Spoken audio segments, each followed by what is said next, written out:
Сар өрхөө хугацааны дараагаас эхлэн эсэлтийн ерөнхий шалгалт эхлэх гэж байна. За Орхон аймгийн хэмжээнд 1188 хүүхэд бол эсэлтийн ерөнхий шалгалт өгөхөөр бол бүртгүүлсэн байгаамаа.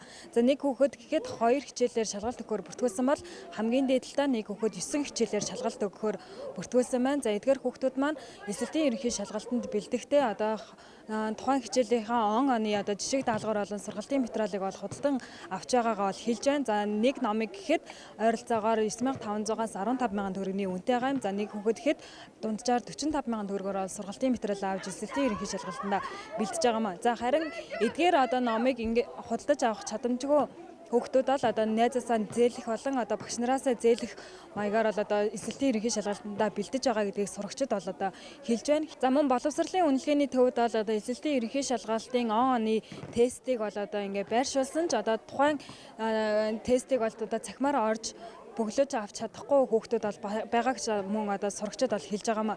Тухайн сургуулийн номын сан болон Орхон аймгийн төв номын сан одоо эсэлтийн ерөнхий шалгалт өгөх гэж би сурагчдаа зориулан одоо эдгээр сургалтын материалыг одоо ингээд хангалттай хүртээмжтэй байдлаар ингээд зохицуулж чадах юм бол одоо эдгээр сурагчид маань иймэрхүү төрлийн асуудал тулгарахгүй юм. Ер нь сургуулиудын ерөнхий боловсролын сургуулиудын номын сангийн хүртээмж бол яг тэр ЕШ-ийн номын хувьд бол хүрэлцэн айгүй бага байдаг. Дээрс нь угаасаа ерөнхий боловсролын сургуулиудад сурдаг нийт төгсөг ангийн сурагчдын жил болгон тоо нэмэгддэг. Тийм учраас жил болгон л тэр цооны номныхон тоо багасна гэсэн үг. Ерөнхийдөө хүртээмж угаасаа л айгүй муу байдаг. Тэр худалдаж авахаас өөр аргагүй. Яг ер нь бүх номнууд нь 15000 төгрөгийн үнэтэй байдаг санагдсан. Тэгээд яг 3 хичээлээр иш болохоор 3 хичээлийнхаа номыг худалдаж авсан. Яг нь жил болгон гардаг ном мөртлөө жоохон үнийн хувьд бол тиймээ санагддаг. Яг сурагчтай болгондоо тэрийг улсаас нь хангаад өгчих юм бол амар хэрэгтэй санагддаг. Яагаад тэгэхээр энийг доотлийнхаа дүүнартаа өвлүүлээд үлдээчих юм бол тэр хүүхдүүд ч гэсэн дараа жилийн эсэлтийн ерөнхий шалгалт өгчөөс тэрийг ерөнхийдөө шийдэх юм бол бас хүүхдүүдэд аягүй хэрэгтэй ах гэж бодож байна. Ер нь ерөнхий боловсролын сурж байгаа хүүхд гэх юм бол энд сурах эрхээ эдэлэх гээд ирсэн хүүхдүүд байгаа шүү дээ. Тийм учраас яг тэр номыг авах боломжтой хүүхдүүд байна, боломжгүй хүүхдүүд байна. Тэр номыг авах боломжгүй хүүхдүүд яг тэр номонд зориулаад 50-аас 60,000 төгрөгийн магадгүй 9 хичээлээр явж байгаа хүүхдүүд бол 160,000 төгрөгийн үнэтэй ном худалдаж авах гэдэг бол тэр хүүхдүүдэд бол санхүүгийн асар том юм шалгуур гараад ирж байгаа болохоор ерөнхийдөө айгүй хэцүү. Гэхдээ ерөнхийдөө ер нь хүүхдүүдийг харахад яаж хийж байгаа л болох гээд хүүхдүүдээс нэг өдөр заримдаа зээлдэг ч юм уу эсвэл англи руу солилцож явдаг ч юм уу тийм байгаа. Манай ангид бол ерөнхийдөө хүртээмж бол гайгүй байгаа. Сургалтын материалаа ерөнхийдөө бол дандаа хуваараа одоо юунаас одоо өөрөө одоо ESS-ийн мэн руу ороод дандаа жижиг талбарын Канадад жаах тэгээд тестийн материал одоо тэгээд одоо явтай сургууль болоо улсын газраас яг үнэгүй олдохгүй номнуудаа бүгд ингээл ерөнхийдөө худалдаж авч байгаа. Яг сургалтын материалд бол одоогоор бол нэг 200,000 төгрөг зарцуулсан. Яг 3 хичээлийнхаа сургалтын материал тестийн номтой онлайн агуулгаас нь нийлүүлээд. Тэгээ номын санд бол яг хангалттай хэмжээнд бол байхгүй. Дээрээс нь тэгээд яг нөгөө дандаа хуучин оных одоо жишээлбэл манай номын санд руу ороод үзэх юм бол яг 15-аас 16 он, 17 оны ЕШ-ийн тестүүд байдаг байхгүй юу? Одоо ч 22 он шүү дээ. Тэгэхээр яг энэ ЕШ-ийн тест нь оноос шалтгаалаад өөр байдаг. Тэгээд нөө дөрвөн хөлбөрт болохоор тийм ерөөсөө аюус хоцрогдмол юмуд л байдаг та материалууд. Чадамжгүйгээр ярих юм бол ерөнхийдөө бол яг нийт яг хүүхдүүдийн сургуулийнхаа хүүхдүүдийг яг өөрийнхөө мэдгээр авах юм бол ерөнхийдөө бол ихэнх нь бас чадамж бас хэцүү шүү дээ. 200,000 төгрөгөөр ном аваад тэр чи ерөөсөө жилийн хугацаанд тэр номоо бүтэн ашиглана. Тэгэл өөртөө яг мэдлэг цуглаад өөрөө олж байгаа гэж бодоод яг үрж болно. Гэхдээ бас яг авч чадахгүй хүүхдүүд бол айгүй их хэлтэй. Тийм болохоор бас багш нараа гуйн наануу цаануу тэгээд өөр номтой хүүхдүүдэд төр зүр мөнгөтэй болтлоо нөгөө хүүхдүүдээс гуйж хэрэглэх ерөөдөө нэг тиймэрхүү байдалтай. Ерөнхийдөө хүүхдүүд өөрсдөө ингэж худалдаж авсан болохоор ерөнхийдөө хүртээмжтэй байгаа. Хүүхэд болгоомжгүй гэр гэртээ бэлтэж байгаа.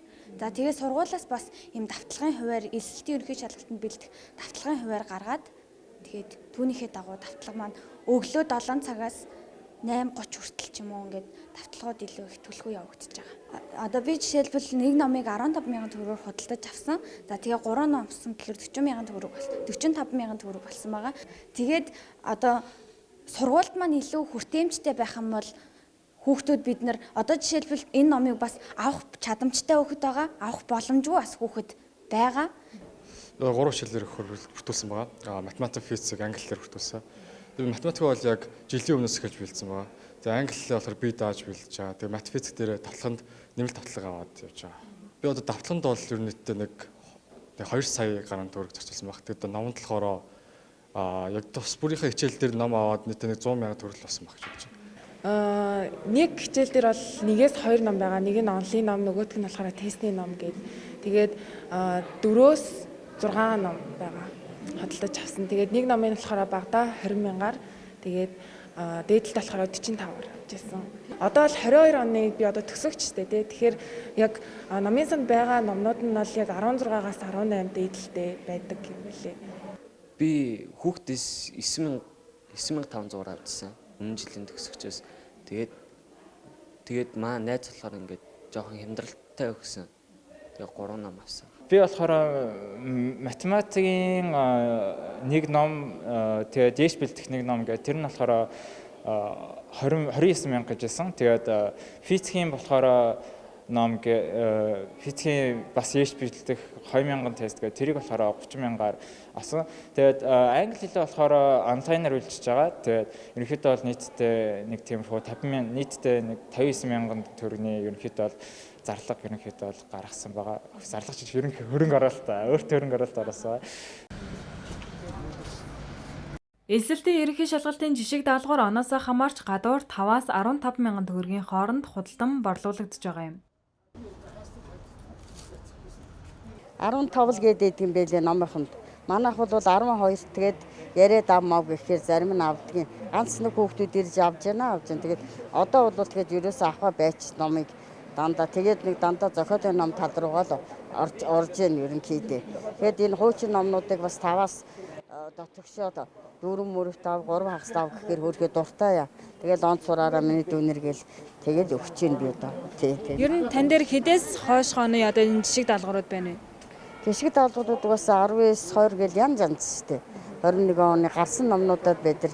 Төрүүчээр нь бас яг 2 3 авдар номоор коронавиг үеэр шатсан. Тэгээд ерөөсөө хүүхдүүд ном авах байчиж.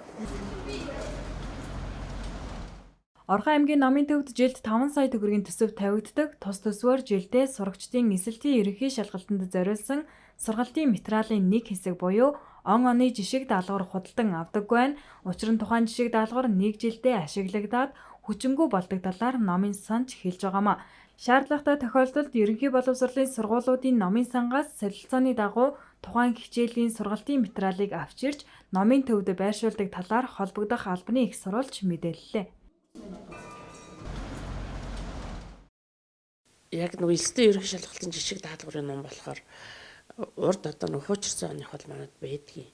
Тэгээд бид нар бас сүүлийн үед яг нөгөө номын сангийнхаа фондонд дансалж авах бас нэг чихэл болохгүй байгаа. Ягаад гэвэл нөгөө тухайн жилдээ хэрэглэгдээ дараа жилдээ нөгөө нэг осондоо нэг эргэлтэнд гарахгүй хүмүл хөрөнгө болчдөг болохоор бид нар бас энд тэндээ солилцооны журмаар зөвхөн яг тэр хаврын хүүхдүүдэд уншуулах зорилгоор бас энд тэндээс солилцооны журмаар олж ирж байршуулж байгаа.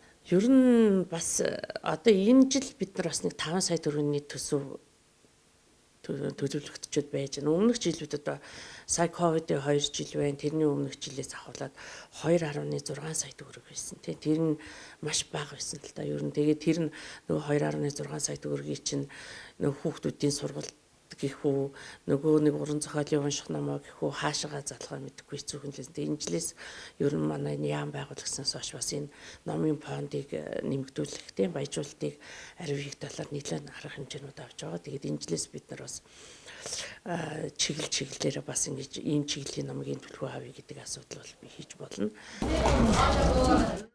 Энэ жил Орхон аймгийн хэмжээнд нийт 1188 сурагч эсэлтийн ерөнхий шалгалт өгөхөөр бүртгүүлсэн байна.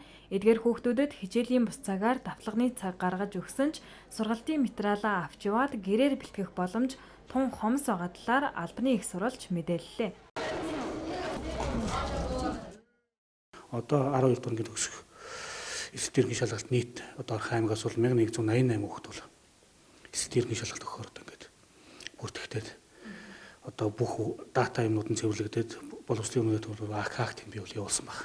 За ерөнхийдөө бол одоо боловсрол шинжилх ухааны газраас бол одоо e-lab гэдэг хичээлийг бол одоо сургууль болгон дээр бас хэрэгжүүлж байна. За эсэлтийн ерөнхий шалгалт бол сургууль болгон хуваарийн дагуу бас хүүхдүүдтэй багш нарын эсэлтийн ерөнхий шалгалтанд бэлдэж байна. За аймаг зохион байгуулалт бас эсэлтийн ерөнхий шалгалтанд бол одоо 2 сараас 1 сараас хойш захин бас хичээлүүдийг сургуулиар нь төвөрлж бас хүргэж байна.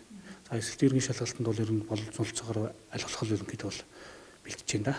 За гэрээр бэлдэх тохиолдолд яг тэр тохиолдолд бол хүрэлцээ жоохон хангамж бол бас жоохон тутмаг байгаа. Тэгтээ бол яг нэг одоо захим юм хөгжиж учраас хүүхдүүд ч бас захимаар биенээс юм аваад бас ерөнхийдөө бол хилтэл явж байна л да. Сурагчид эсэлтийн ерөнхий шалгалтанд бэлтгэхдээ ихэвчлэн тухайн хичээлийнхээ онлайн ном болон он оны тестийн номоор бэлтгэж байгаа юм. Номны тухайд дунджаар 9500-аас 15000 төгрөгийн үнэтэй байгаамаа. Гэвч энэ номыг худалдан авч чадахгүй байгаа хүүхдүүд шалгалтандаа бэлтгэхэд хүндрэлтэй байгаа энэ үед сургуулийн номын санч дээр Орхон аймгийн номын төвч дээр эсэлтийн ерөнхий шалгалтын он оны тест болон сургалтын материалгүй байгаа нь тун харамсалтай юм. Хэдий хэлбцэг EEC цэгийн цахим сайтад тухайн хичээлийн он оны жишиг даалгавар тавигддагч цахимаар орж татаж авах хэдэн хүүхэд байгааг бодох л асуудал юм.